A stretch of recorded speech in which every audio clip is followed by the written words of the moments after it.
கரூர் கூட்ட நெரிசல் சம்பவம் தொடர்பாக 5 பேர் சிபிஐ விசாரணைக்கு ஆஜராகியிருக்கிறார்கள். மேலும் விவரங்களோடு செய்தியாளர் மணிகண்டன் இணைகிறார்.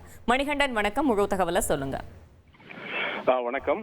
கரூரில் தமிழக வெற்றி கழகத்தின் தலைவர் விஜய் தேர்தல் பிரச்சாரத்தில் ஈடுபட்டிருந்த போது கூட்ட நெரிசல் ஏற்பட்டு 41 நபர்கள் உயிரிழந்தனர். இது தொடர்பான வழக்கை விசாரிப்பதற்காக சிபிஐ அமைத்து உச்சநீதிமன்றமானது உத்தரவிட்டது.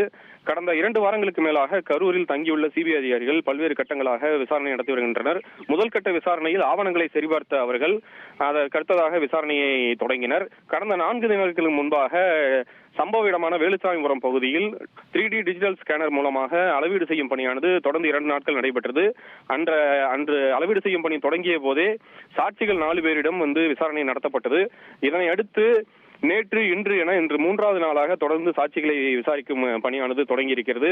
குறிப்பாக கரூர் மாவட்ட ஆட்சியர் அலுவலகமாக அமைந்துள்ள பொதுப்பணித்துறைக்கு சொந்தமான சுற்றுலா மாளிகை தற்போது சிபிஐ அதிகாரிகளுக்கான நிரந்தர அலுவலகமாக மாற்றப்பட்டு அங்கு சாட்சிகளை விசாரிக்கும் பணியானது தொடர்ந்து நடைபெற்றது. குறிப்பாக வேலுச்சாமிபுரம் பகுதியைச் சேர்ந்த நகை அடகு கடை, எலக்ட்ரிக்கல் ஷாப், பேக்கரி, தனியார் இ சேவை மையம், கல்வி நிறுவன உரிமையாளர்கள் என 5 பேர் இன்று காலை விசாரணைக்கு ஆஜராகி இருந்த நிலையில் சற்று முன்னர் மேலும் 5 பேர் என தற்போது வரை 10 பேர் விசாரணைக்காக ஆஜராகி இருக்கின்றனர்.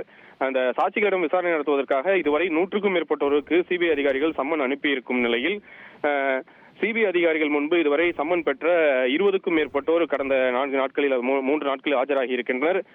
மேலும் வேலுச்சாமிபுரம் பகுதியைச் சேர்ந்த வியாபாரிகள், பொதுமக்கள் என மேலும் சிலர் ஆஜராக இருப்பதாக தகவல் வெளியாகியிருக்கிறது.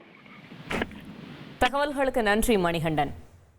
1,24,00,000 மனங்களை வென்ற தந்தி டிவி யூடியூப் சேனல். தவிர்க்க முடியாத தம்ப்நெயில்ஸ், கலக்கலான கான்டென்ட்ஸ். நீங்களும் இந்த குடும்பத்தில் இணைய இப்பவே சப்ஸ்கிரைப் பண்ணுங்க. அசுரபலம் கொண்ட எங்கள் டிஜிட்டல் கரங்களில் உங்கள் விளம்பரங்களை சேர்க்க வாட்ஸ்அப் பண்ணுங்க. 8939888378. Email advtthanditv@dttv.in.